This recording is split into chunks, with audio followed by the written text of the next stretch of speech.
open it up to questions. Does anybody have any questions for Jeff, John, or anything else? Or? One of the common. Go ahead, sir. How many people can fit in there?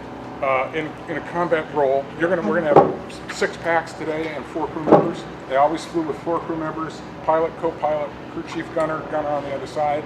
And then most of these seats would have been out in Vietnam, and we carried with Vietnamese infantry as many as 14 because they were so small.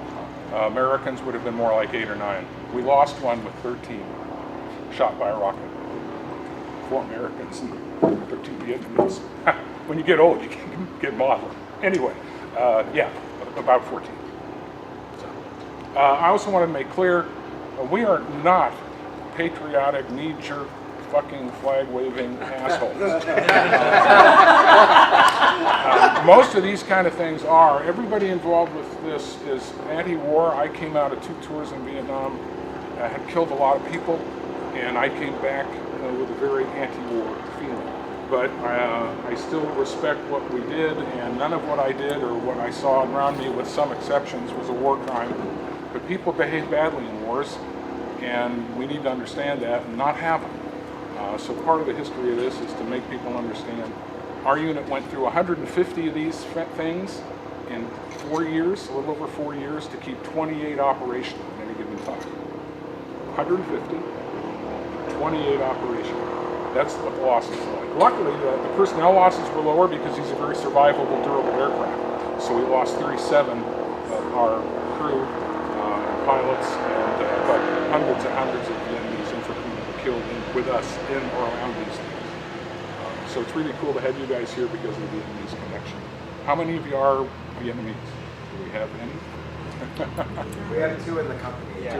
They're not here. Okay. So any other questions? Anything? Yes, sir. What was the most unique improvised fix you did in the field on a bird? The bird, not so much, except the real ones were back here. This can is not issued. Somebody dropped their stick. Hold on. This can is a field modification. It holds 2,000 rounds. The can that came with the original system only held 500, which was insufficient. A gunner or crew chief would go through maybe 10,000 rounds a day on these things. M60 fires 500 or 600 rounds a minute.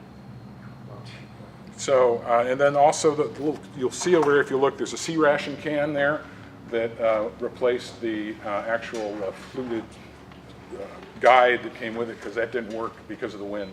So those are the 2 major mods.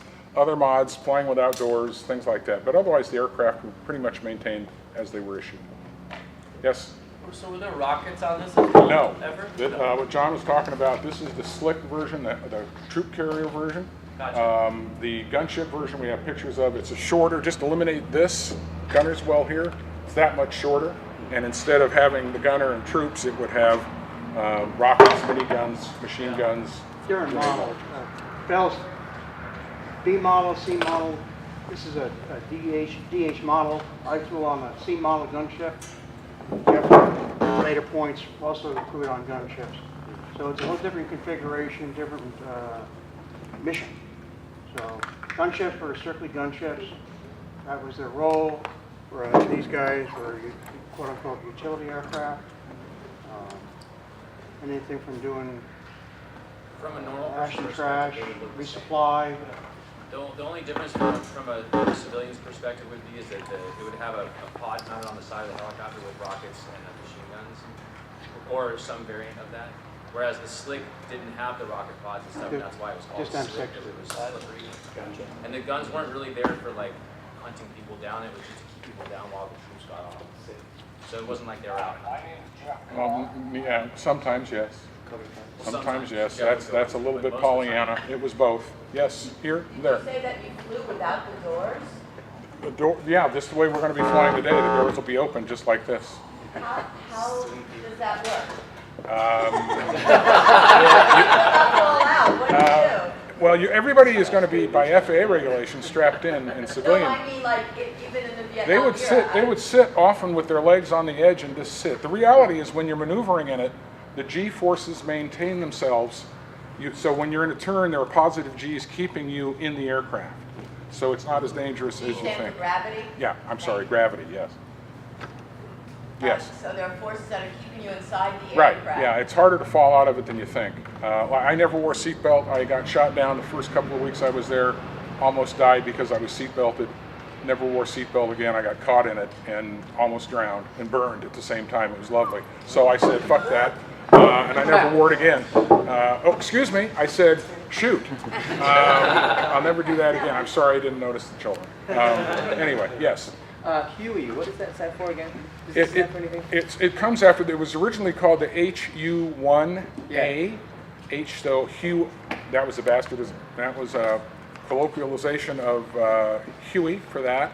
But then they changed the designation in the military to UH-1, and then that no longer fit, but the name stuck. So for example, Bell picked it up. It was never the name of the helicopter officially, but the pedals, the tail rotor pedals in here have Huey, Bell Huey written on them. It's like a hippie, you know, the name's stuck. Anything To else? dovetail into what Jeff was talking about where we are today in terms of how we look at back on the war and how we feel about wars. I read a book by a Vietnamese woman, Lee Lay Haislip, and one of the books she wrote, Stone made a film out of it with Tommy Lee Jones, Heaven and Earth. The proceeds of that book, she started a nonprofit. She grew up in the Da Nang area. That's where I was stationed. Long story short, I was reading her story and reading a book by a North Vietnamese soldier called The Sorrow of War. The same story, just on the opposite side. So in my heart, going back to Vietnam, I wanted to correct all the wrongs that were done. So it's, you know. I wrote a poem about it. It's not very good, about 10 years ago, that I memorized. It's actually been published, but it's obscure to find it. It's called The Gunner's Road.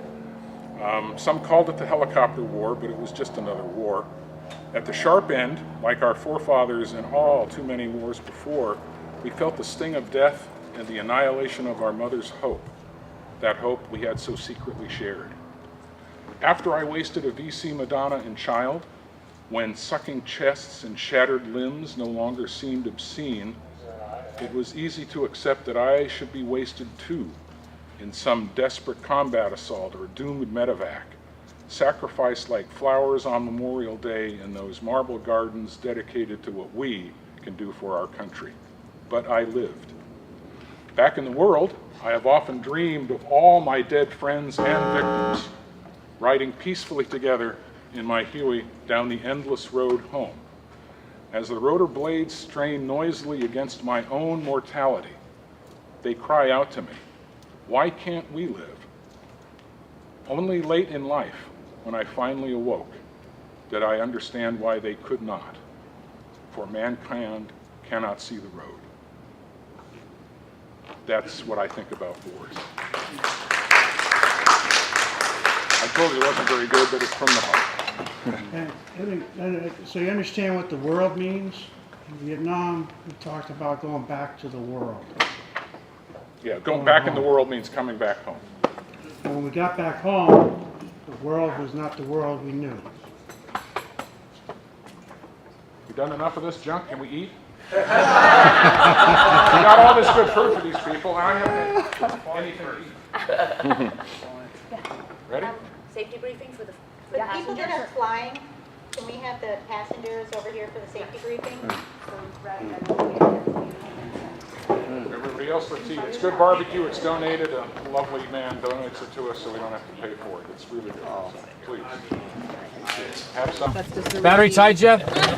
Battery's tied. We're about to ride a helicopter. Well, we are in the helicopter. We're in it. Clear on the right. Quiet now, please. Quiet. Radios, Radios are off.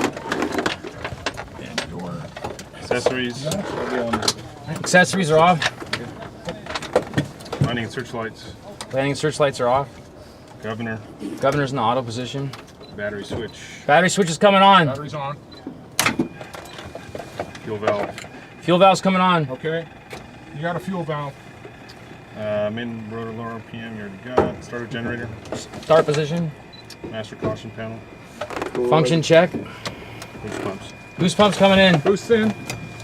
You got a boost. Where are we at? 26. 26.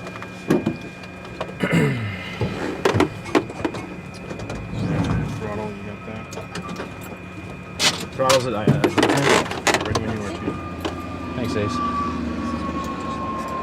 It's man who calls you. Oh wait, that was the other way around. Okay, good. Just want to make sure we're getting something. I just gotta get the dog's name and it's perfect. 30 seconds. 30 seconds.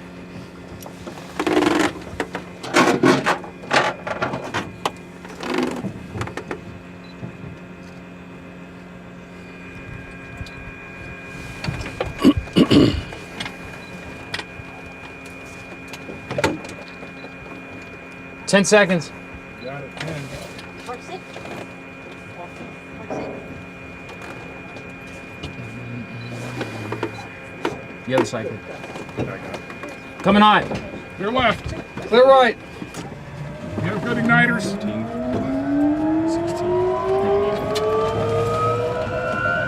You have ignition. Light off. You have movement.